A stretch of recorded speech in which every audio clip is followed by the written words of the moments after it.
गधा रह गया गधा। एक जंगल में एक शेर रहता था। एक गीदड़ उस शेर की बहुत सेवा करता था। दोनों की आपस में बहुत बनती थी। शेरों के समाज में तो उस शेर की कोई इज्जत नहीं थी, क्योंकि वह जवानी में सभी दूसरे शेरों से युद्ध हार चुका था। इसलिए वह अलग थलग रहता था। उसे गीदड़ जैसे चमचे की सख्त जरूरत थी, जो 24 घंटे उसकी चमचागिरी करता रहे। गीदड़ को बस खाने का जुगाड़ चाहिए था। पेट भर जाने पर गीदड़ उस शेर की वीरता के ऐसे गुण गाता कि शेर का सीना फूलकर दुगना चौड़ा हो जाता। एक दिन शेर ने एक बिगडैल जंगली सांड का शिकार करने का साहस कर डाला। सांड बहुत शक्तिशाली था। उसने लात मारकर शेर को दूर फेंक दिया। जब वह उठने को हुआ तो सांड ने फांफा करते हुए शेर को सींगों से एक पेड़ के साथ रगड़ दिया। किसी तरह शेर जान बचाकर भागा। शेर सींगों की मार से काफी जख्मी हो गया था। कई दिन बीत गए, परंतु शेर के जख्म ठीक होने का नाम ही नहीं ले रहे थे।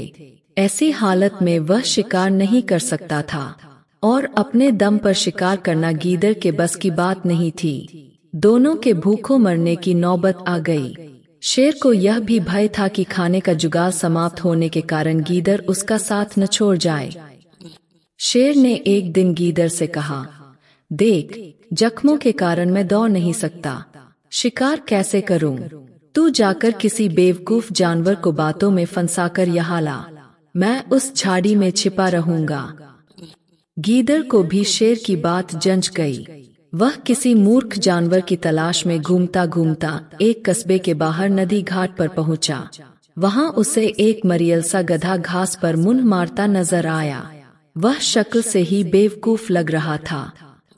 गीदड़ गधे के निकट जाकर बोला, पानी लागू चाचा, बहुत कमजोर हो गए हो, क्या बात है? गधे ने अपना दुखड़ा रोया। क्या बताऊं भाई, जिस धोबी का मैं गधा हूँ वह बहुत क्रूर है। दिन भर ढुलाई करवाता है और चारा कुछ देता नहीं। गीदड़ ने उसे न्योता दिया, चाचा, मेरे साथ जंगल चलो, वहाँ बहुत हरी हरी घास है, खूब चरना, तुम्हारी सेहत बन जाएगी। गधे ने कान फड़फड़ाए, राम राम, मैं जंगल में कैसे रहूंगा? जंगली जानवर मुझे खा जाएंगे। गधे ने कहा, चाचा, तुम्हें शायद पता नहीं कि जंगल में एक बगुला भगत जी का सत्संग हुआ था। उसके बाद सारे जानवर शाकाहारी बन गए हैं। अब कोई किसी को नहीं खाता। फिर गीदड़ ने गधे के कान में धीरे से कहा, चाचू, पास के कस्बे से बेचारी गधी भी अपने धोबी मालिक के अत्याचारों से तंग आकर जंगल में आ गई है। वहाँ हरी हरी घास खाकर वह खूब लहरा गई है। तुम उसके साथ घर बसा लेना। गधे के दिमाग पर हरी हरी घास और घर बसाने के सुनहरे सपने छाने लगे। वह गीदड़ के साथ जंगल की ओर चल दिया। जंगल में गीदड़ गधे को उसी झाड़ी के पास ले गया जिसमें शेर छिपा बैठा था। इससे पहले कि शेर पंजा मारता, गधे को झाड़ी में शेर की नीली बत्तियों की तरह चमकती आंखें नजर आ गईं। गधा डरकर उछला और भागा और भागता ही गया। शेर बुझे स्वर में गीदड़ से बोला, भाई, इस बार मैं तैयार नहीं था, तुम उसे दोबारा लाओ, इस बार गलती नहीं होगी। गीदड़ दोबारा उस गधे की तलाश में कस्बे में पहुंचा।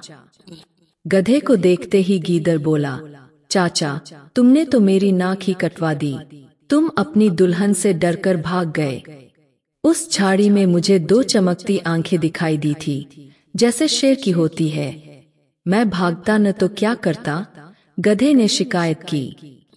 गीदड़ जीट मीट माथा पीट कर बोला, चाचा ओ चाचा, तुम भी निरे मूर्ख हो। उस झाड़ी में तुम्हारी दुल्हन थी। जाने कितने जन्मों से वह तुम्हारी राह देख रही थी।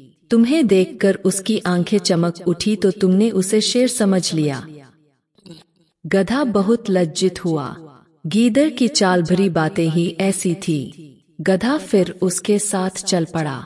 जंगल में झाड़ी के पास पहुंचते ही शेर ने नुकीले पंजों से उसे मार गिराया। गधा तड़प कर मर गया। शेर और गीदड़ ने गधे के मांस को चटखारे ले लेकर खाया और अपनी पेट की आग बुझाई। कहानी से सीख, दूसरों की चिकनी चुपड़ी बातों में आने की मूर्खता कभी नहीं करनी चाहिए।